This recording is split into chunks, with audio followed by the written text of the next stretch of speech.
Hello and welcome. In this video we will look at the relationship between the powers of 10 function and its inverse, the base 10 logarithm.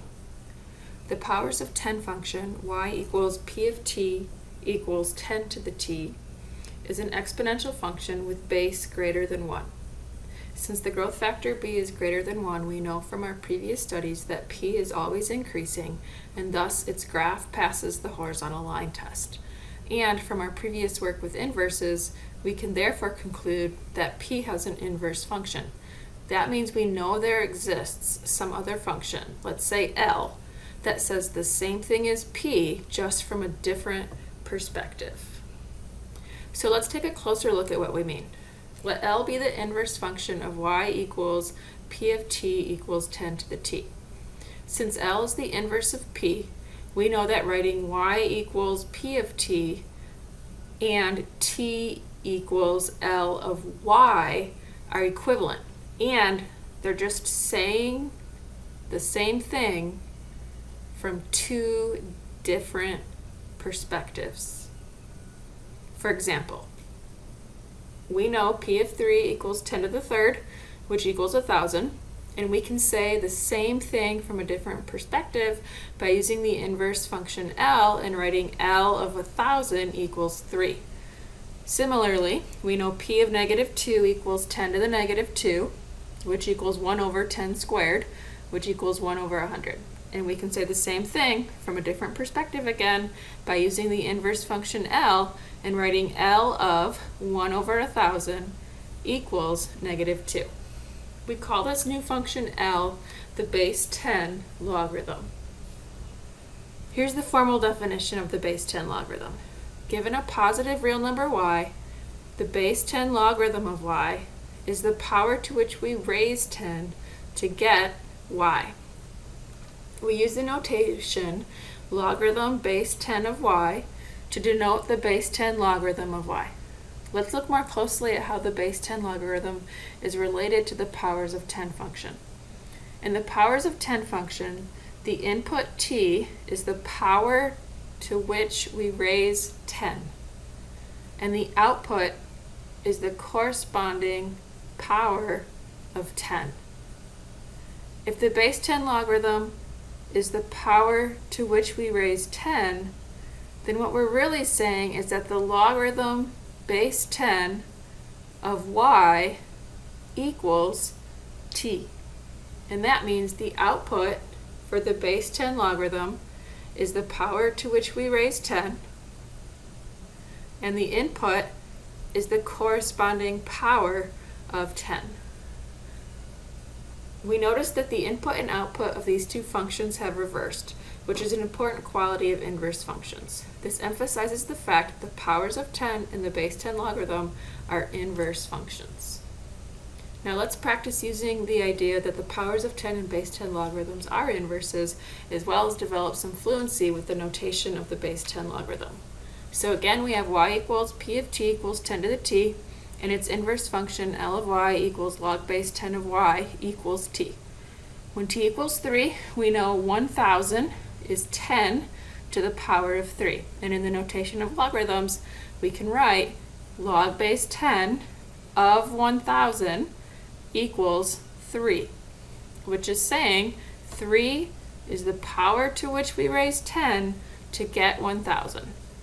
Similarly, when t equals negative 2, we know 1 over 100 is 10 to the power of negative 2.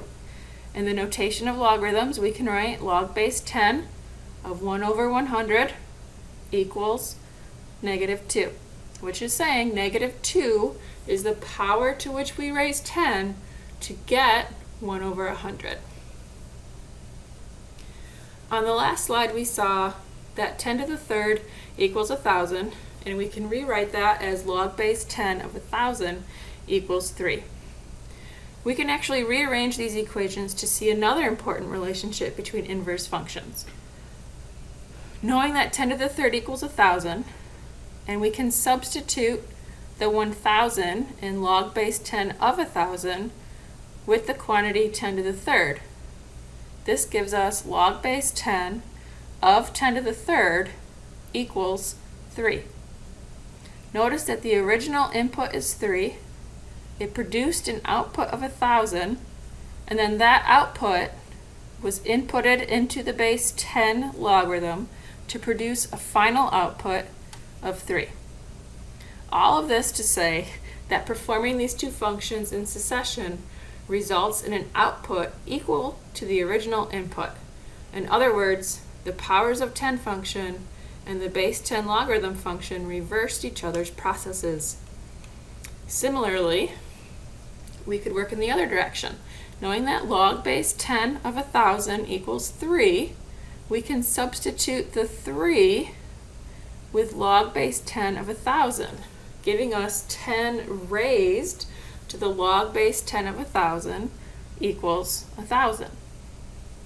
And again, performing the base 10 logarithm followed by the powers of 10 function resulted in an output equal to the original input.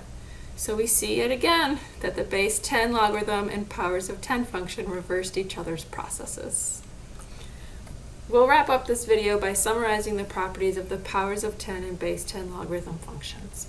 From previous work, we know the domain of y equals p of t equals 10 to the t is all real numbers, and the range is all positive real numbers.